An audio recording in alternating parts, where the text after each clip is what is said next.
We all have to understand that this will not be the last epidemic. There will be other pandemics coming, and we have to learn from this crisis as best we can.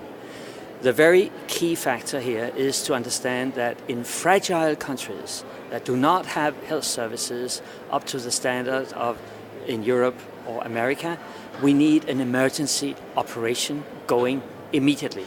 So you need an early alert system, and you need a surge capacity, and then you need, with the help of the World Health Organization, but also all the rest of the humanitarian community, to really come to grips very early on, scale up the operations, and put full power behind the action. That is the most immediate and urgent priority for the WHO to reform themselves.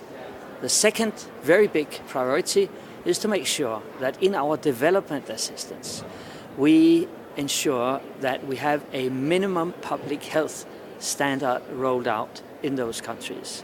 We need very lowly trained health workers to fan out in the country, to stay there and be able to report if something happens, on top of their normal assistance to the populations. So I would say these two factors, an emergency capacity and a conscious effort to lift up the health preparedness in those vulnerable countries.